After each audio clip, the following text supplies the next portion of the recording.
Halo semuanya, kami dari kelompok UMKM Lapis Berendam. Di sini kami akan mempresentasikan hasil kerja dari kelompok kami untuk memenuhi proyek UAS mata kuliah komunikasi pemasaran. Nah, sebelum masuk ke presentasi, saya akan memperkenalkan anggota kelompok saya. Dengan saya sendiri yaitu Widya Fadila, NPM 1741129. Saya Muhammad Aji, NPM 1741145. Saya Mar Iwija, NPM 1741113. Halo semuanya, nama saya Ferianto. Saya dari manajemen 1741219. Nama saya Lina, NPM saya 1741221. Halo, perkenalkan nama saya Hendri dengan NPM 1741204. Perkenalkan nama saya Robi Fernandes dengan NPM 1741045. Nama saya Owen, saya dari UIB dengan NPM 1741134. Saya di sini ingin menjelaskan kue lapis berendam kekinian yang ada di Kota Batam. Kue lapis ini menjadi salah satu jajanan kekinian khas Batam. Nama lapis berendam diambil karena bentuk kue yang berlapis dan direndam aneka filling di atasnya yang disajikan di dalam dessert box. Dessert box adalah menu terbaru atau spesial milik mereka. Terdiri dari paduan cake coklat, krim, dan filling. Saya akan menjelaskan mengenai analisa kekurangan kue lapis berendam. Jadi ada yang pertama, varian rasa dan model cake pada kue lapis berendam sudah banyak menyamakan di Kota Batam. Jadi kue lapis berendam harus menambah varian baru dan juga membuat model-model baru sehingga dikenal kue lapis berendam yang unik. Kemudian yang kedua, promosi lapis berendam yang masih mudah disaingi oleh bisnis lainnya. Maka promosi dari kue lapis berendam harus mulai branding melalui media sosial seperti Facebook Ads ataupun Instagram. Kemudian ada Facebook supaya konten-konten mereka selalu dapat dilihat oleh masyarakat Kota Batam. Kemudian yang ketiga, pesaing lapis berendam sudah terlalu banyak sehingga berusaha lebih unggul setidaknya bisa ekspansi ke luar kota ataupun menambah cabang di lainnya. Maka yang saya pesankan bahwa kue lapis berendam selalu branding di Kota Batam, kemudian memberikan bazar event kepada seluruh masyarakat Kota Batam dan berikan tester supaya produk mereka lebih cepat dikenal oleh kalangan Kota Batam. Di sini saya akan memaparkan tentang strategi yang bisa kita pakai di kue lapis berendam. Yang pertama itu kita bisa memberikan tester dari rasa kue kita, sehingga pelanggan sebelum mereka membeli, mereka bisa merasakan dulu rasa-rasa yang mereka sukai sebelum mereka membeli. Yang kedua itu kita bisa memakai strategi membuat konten video sewaktu mereka merasakan kue kita. Jadi sewaktu mereka membeli kue kita bikin dulu kontennya dan kita post di sosial media kita, sehingga mereka akan merasa senang, merasa diperhatikan. Seperti mereka juga bisa men-share, men-like kepada saudara dan teman-teman mereka. Yang ketiga itu kita bisa memberikan email kita, WhatsApp kita ataupun nomor telepon kita kepada pelanggan, sehingga sewaktu mereka itu bisa mau memberikan pendapat ataupun komplain ataupun masukan bisa melalui nomor tersebut itu ya, ataupun kita meminta nomor telepon mereka juga, sehingga sewaktu kita memiliki rasa baru kita bisa memberitahu kepada mereka sehingga merasa diperhatikan, bisa dan ada feedback kembali kepada pelanggan. Yang keempat itu kita bisa di masa pandemi ini kita jangan ikutan panic selling ya. Jadi suatu semua orang menurunkan harga, kita jangan ikutan menurunkan harga juga, sehingga menjadi image yang jelek buat produk kita. Lebih bagus kita membuat sesuatu yang lebih inovasi ataupun yang lebih kreatif untuk produk kita, sehingga bisa lebih ada sesuatu yang baru. Saya akan melanjutkan dua strategi lagi, yaitu dua ini sih berkaitan dengan konsisten. Jadi yang pertama itu menurut kami itu bermain di sosial media. Jadi kita terus konsisten untuk melakukan postingan di sosial media.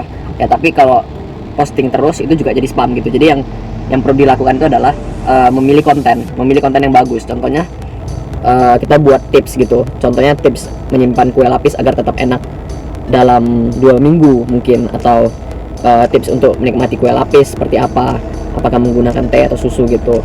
Jadi kita membuat konten yang sangat menarik supaya meskipun kita rutin posting setiap 1 hari 2 atau 3 kali, itu tidak menjadi spam.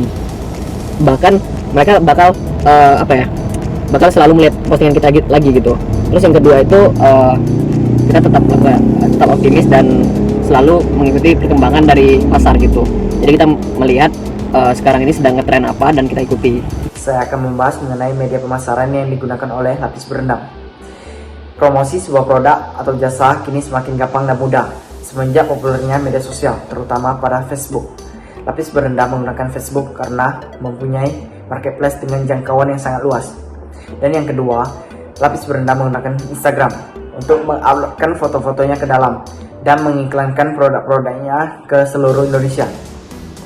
Dan yang ketiga, Lapis Berendam mempunyai websitenya untuk menampilkan menu-menu baru ke pelanggan.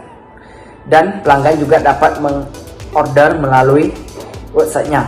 Dan yang keempat, Lapis Berendam juga tersedia pada Gojek atau ojek online. Bagi pelanggan, dengan situasi saat ini COVID-19 dapat langsung diorder melalui Gojek dan akan langsung diantar oleh driver Gojek. Dari media pemasaran Lapis Berendam kami juga ada outlet Rumah Kue WWK, dari outlet utama Botania, outlet Nagoya, outlet Batam Center, dan outlet Tiba Center. Nah, untuk strategi penerapan perencanaan promosi yang kami ajukan untuk UMKM Lapis Berendam sendiri, yaitu di antara 3 elemen yang ada seperti source, message, dan channel, kami memilih yaitu source. Karena kami merasa source itu sudah cukup mendasar dalam mendongkrak popularitas dari UMKM Lapis Berendam sendiri. Seperti penerapannya, kami dapat mengundang selebritas untuk dijadikan sebagai brand ambassador atau endorser, di mana dengan peran mereka dapat mempromosikan produk yang dijual oleh perusahaan, yaitu Lapis Berendam. Nah, pastinya selebritas yang dipilih adalah selebritas yang memiliki image yang baik di lingkungannya, kemudian yang dapat menjual kredibilitas, kemudian atraktif terhadap produk dari perusahaan kami, dan dapat memiliki power untuk mempengaruhi dan membawa konsumen untuk dapat ikut menggunakan produk yang kami tawarkan. Tentunya dalam penerapan source sendiri, kita juga harus mengisi pesan dalam iklan kita, yaitu message.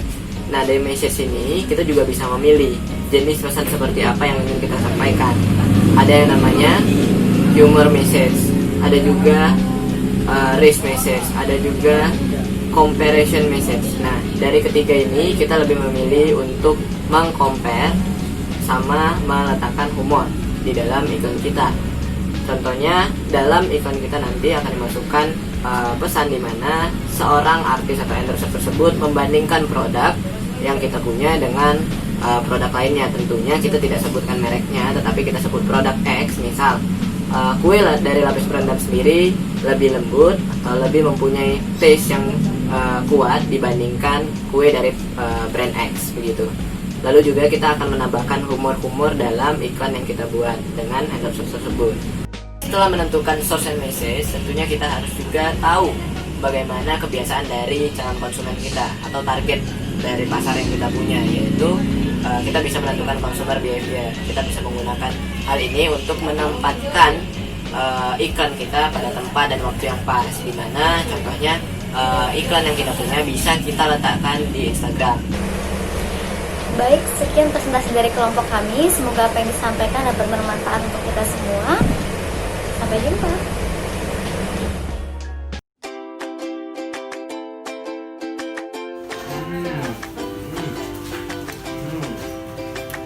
Teman-teman, duriannya mantap banget. Sekarang saya lagi nyobain kue oleh-oleh terbaru dari Batam nih, namanya Lapis Berendam. Mau dapetin caranya, datang aja ke Rumah Kue WWK di Batam.